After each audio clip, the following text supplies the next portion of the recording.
Hello friends, welcome back to apex point. दोस्तों, लगातार इस चैनल में शिक्षक भर्ती से रिलेटेड इंपॉर्टेंट कंटेंट्स प्रोवाइड किए जा रहे हैं और आज के इस वीडियो में भारतीय संविधान से रिलेटेड टॉप 50 मोस्ट इंपॉर्टेंट प्रश्नों को लिया गया है। तो चलिए दोस्तों, शुरू करते हैं आज का वीडियो सेशन। तो दोस्तों, आज का पहला क्वेश्चन है, संविधान के किस भाग में संशोधन प्रक्रिया का उल्लेख है। तो दोस्तों, संविधान के भाग 20 में ही संशोधन प्रक्रिया का उल्लेख है। इंपॉर्टेंट प्रश्न है। अगला क्वेश्चन है, संविधान के किस अनुच्छेद में संशोधन प्रक्रिया का उल्लेख है। तो दोस्तों, संविधान के अनुच्छेद 368 में ही संशोधन प्रक्रिया का उल्लेख है। अगला क्वेश्चन है, संविधान संशोधन के लिए विधेयक किस सदन में पेश किया जाता है। तो दोस्तों, राज्यसभा या लोकसभा किसी भी सदन में संविधान संशोधन के लिए विधेयक को पेश किया जा सकता है। इंपॉर्टेंट क्वेश्चन है।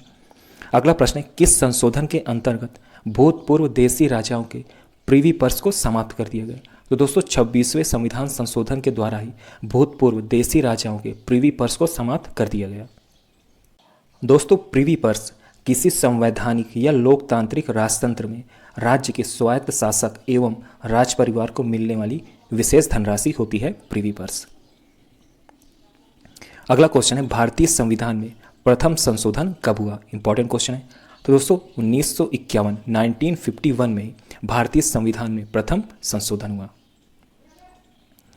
अगला क्वेश्चन है, कौन सा संशोधन यह बताता है कि मंत्रिमंडल में कुल मंत्रियों की संख्या प्रधानमंत्री को शामिल करते हुए लोकसभा के कुल सदस्यों की संख्या के 15% से अधिक नहीं होगी। तो दोस्तों, 91वां संविधान संशोधन ही यह बताता है कि मंत्रिमंडल में कुल मंत्रियों की संख्या प्रधानमंत्री को शामिल करते हुए लोकसभा के कुल सदस्यों की संख्या के 15% से अधिक नहीं होगी। अगला क्वेश्चन है, किस वर्ष संविधान में मूल कर्तव्यों को अंतः स्थापित किया गया। तो दोस्तों, वर्ष 1976 में संविधान में मूल कर्तव्यों को अंतः स्थापित किया गया। कब किया गया? 1976 ईस्वी में। अगला क्वेश्चन है, किस संविधान संशोधन द्वारा मूल कर्तव्यों को निर्धारित किया गया। तो दोस्तों, 42वें संविधान संशोधन द्वारा ही मूल कर्तव्यों को निर्धारित किया गया। अगला क्वेश्चन है, 42वें संवैधानिक संशोधन में कितने आचार आदर्शों को मूल कर्तव्यों के नाम से संविधान में जोड़ा गया। तो आंसर है 10। तो दोस्तों, 10 आचार आदर्शों को मूल कर्तव्यों के नाम से संविधान में जोड़ा गया। इंपॉर्टेंट क्वेश्चन है। अगला प्रश्न है, संविधान में मूल कर्तव्यों का वर्णन किस अनुच्छेद में है। तो दोस्तों, अनुच्छेद 51 के ए में है संविधान में मूल कर्तव्यों का वर्णन। इंपॉर्टेंट क्वेश्चन है। अगला प्रश्न है, वर्तमान में संविधान में कुल कितने मूल कर्तव्य हैं। तो दोस्तों, वर्तमान में संविधान में कुल 11 मूल कर्तव्य हैं। कितने हैं? 11। अगला प्रश्न है, किस संशोधन द्वारा 11वां मूल कर्तव्य संविधान में जोड़ा गया। इंपॉर्टेंट क्वेश्चन है। तो दोस्तों, 86वें संविधान संशोधन द्वारा ही संविधान में 11वां मूल कर्तव्य जोड़ा गया। इंपॉर्टेंट क्वेश्चन है।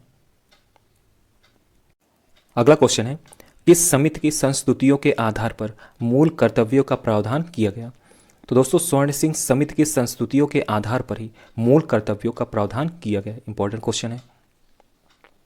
अगला प्रश्न है, संविधान में मौलिक कर्तव्य किसके लिए है। तो दोस्तों, भारत के सभी नागरिकों के लिए होते हैं मौलिक कर्तव्य।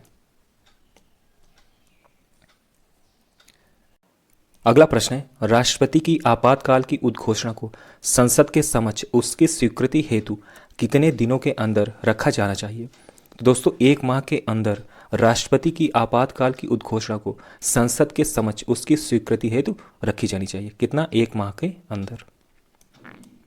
अगला प्रश्न है, किस अनुच्छेद के तहत राष्ट्रपति राष्ट्रीय आपातकाल की उद्घोषणा करता है। तो दोस्तों, अनुच्छेद 352 के तहत ही राष्ट्रपति राष्ट्रीय आपातकाल की घोषणा करते हैं। इंपॉर्टेंट क्वेश्चन है। अगला प्रश्न है, प्रथम बार राष्ट्रीय आपातकाल की घोषणा के समय भारत के राष्ट्रपति कौन थे। तो दोस्तों, सर्वपल्ली राधाकृष्णन ही प्रथम बार राष्ट्रीय आपातकाल की घोषणा के समय भारत के राष्ट्रपति थे। कौन थे? सर्वपल्ली राधाकृष्णन। अगला प्रश्न है, राष्ट्रपति शासन की घोषणा सबसे अधिक किसके शासनकाल में हुई थी। तो दोस्तों, इंदिरा गांधी के प्रथम शासनकाल में ही राष्ट्रपति शासन की घोषणा सबसे अधिक बार हुई थी। अगला प्रश्न है, भारत में वित्तीय आपातकाल की घोषणा कितनी बार हुई है। तो दोस्तों, आज तक भारत में एक भी बार वित्तीय आपातकाल की घोषणा नहीं हुई। इंपॉर्टेंट क्वेश्चन है। अगला प्रश्न है, कौन सी अनुसूची में 22 भाषाओं को मान्यता दी गई। तो दोस्तों 8वीं अनुसूची में ही 22 भाषाओं को मान्यता दी गई। इंपॉर्टेंट क्वेश्चन है। अगला प्रश्न है, दल बदल के आधार पर निर्वाचित सदस्यों की अयोग्यता संबंधी विवरण किस अनुसूची में है? तो दोस्तों 10वीं अनुसूची में ही दल बदल के आधार पर निर्वाचित सदस्यों की अयोग्यता संबंधी विवरण दिए गए हैं। किसमें? 10वीं अनुसूची में। अगला क्वेश्चन है, संविधान की 6ठी अनुसूची किस राज्य में लागू नहीं होती? तो दोस्तों मणिपुर राज्य में संविधान की 6ठी अनुसूची लागू नहीं होती। इंपॉर्टेंट क्वेश्चन है। अगला प्रश्न है, किस राज्य के आरक्षण विधेयक को 9वीं अनुसूची में सम्मिलित किया गया? तो दोस्तों तमिलनाडु राज्य के आरक्षण विधेयक को 9वीं अनुसूची में सम्मिलित किया गया। अगला क्वेश्चन है, भारतीय संविधान की कौन सी अनुसूची राज्य के नामों की सूची तथा राज्य क्षेत्रों का ब्यौरा देती है? तो दोस्तों पहली अनुसूची ही राज्यों के नामों की सूची तथा राज्य क्षेत्रों का ब्यौरा देती है। इंपॉर्टेंट क्वेश्चन है। अगला क्वेश्चन है, भारतीय संविधान में 9वीं अनुसूची परिवर्तित हुई? तो दोस्तों प्रथम संविधान संशोधन द्वारा ही भारतीय संविधान में 9वीं अनुसूची परिवर्तित हुई। अगला प्रश्न है, किस अनुच्छेद के अंतर्गत उपराष्ट्रपति पद की व्यवस्था है? तो दोस्तों अनुच्छेद 63 के अंतर्गत ही उपराष्ट्रपति पद की व्यवस्था है। किस अनुच्छेद के अंतर्गत? अनुच्छेद 63 के अंतर्गत। अगला प्रश्न है, वित्तीय आपातकाल की घोषणा किस अनुच्छेद के अंतर्गत होती है?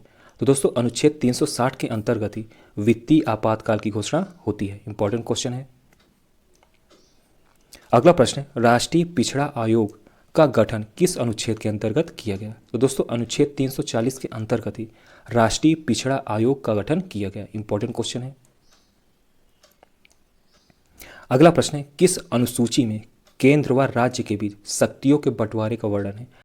तो दोस्तों 7वीं अनुसूची में ही केंद्र व राज्यों के बीच शक्तियों के बंटवारे का वर्णन है। किस अनुसूची में? 7वीं अनुसूची में। इंपॉर्टेंट क्वेश्चन है। अगला क्वेश्चन है, संविधान लागू होने के समय समवर्ती सूची में कितने विषय थे? इंपॉर्टेंट क्वेश्चन है। तो 47 विषय थे संविधान लागू होने के समय। और वर्तमान में कितने विषय हैं? तो दोस्तों वर्तमान में 52 विषय हैं। कितने? 52 विषय हैं।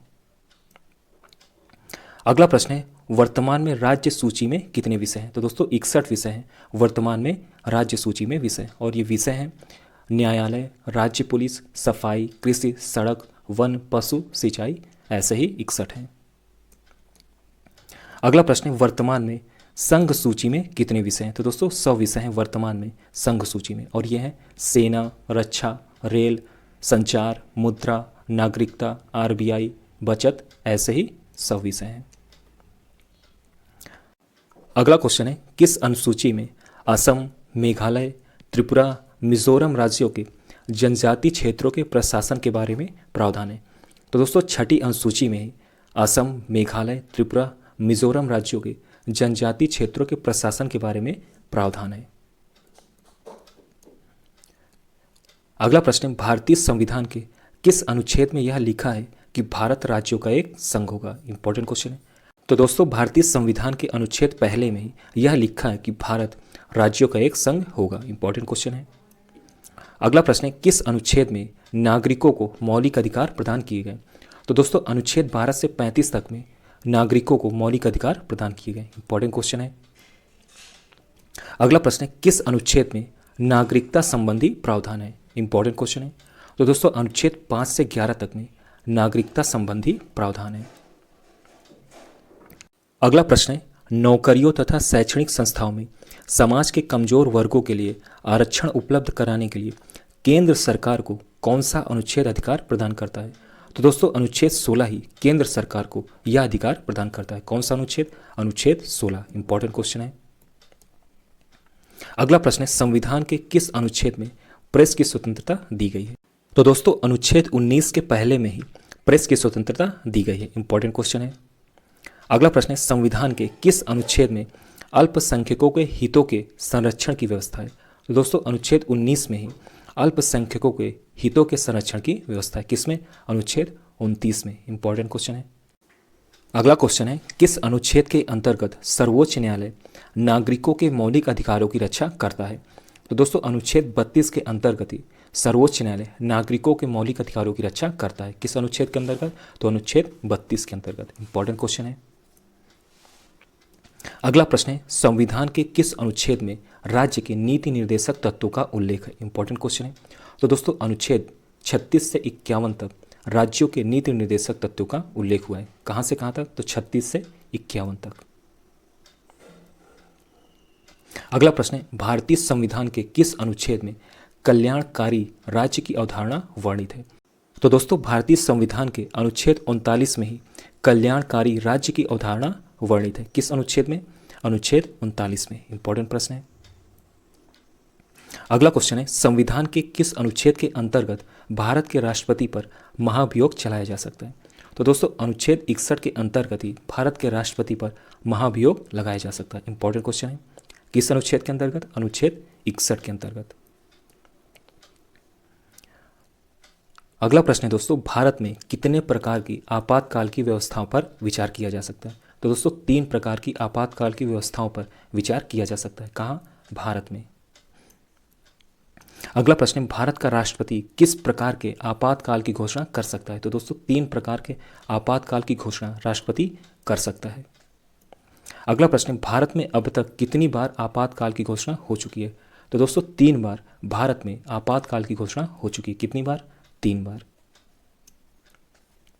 अगला प्रश्न है, देश में पहली बार आपातकाल की घोषणा कब हुई थी?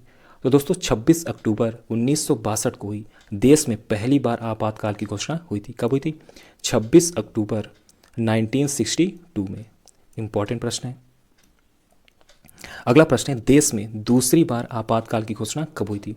तो दोस्तों 3 दिसंबर 1971 को हुई थी देश में दूसरी बार आपातकाल की घोषणा। कब हुई थी? 3 दिसंबर 1971 को। अगला प्रश्न है, देश में तीसरी बार आपातकाल की घोषणा कब हुई थी? तो दोस्तों 25 जून 1975 को ही देश में तीसरी बार आपातकाल की घोषणा हुई थी। कब हुई थी? 25 जून 1975 को देश में तीसरी बार आपातकाल की घोषणा हुई थी। अगला प्रश्न है, तीसरी बार आपातकाल की घोषणा किस आधार पर की गई? तो दोस्तों आंतरिक अशांति के कारण ही तीसरी बार आपातकाल की घोषणा की गई। इंपॉर्टेंट क्वेश्चन है। तो दोस्तों ये था हमारा लास्ट प्रश्न। तो दोस्तों इसी तरह के वीडियो के लिए चैनल को सब्सक्राइब जरूर कीजिए, और अगर आपको ये वीडियो पसंद आए तो वीडियो को लाइक भी जरूर कीजिए। ओके दोस्तों, गुड लक। मिलते हैं नेक्स्ट वीडियो में।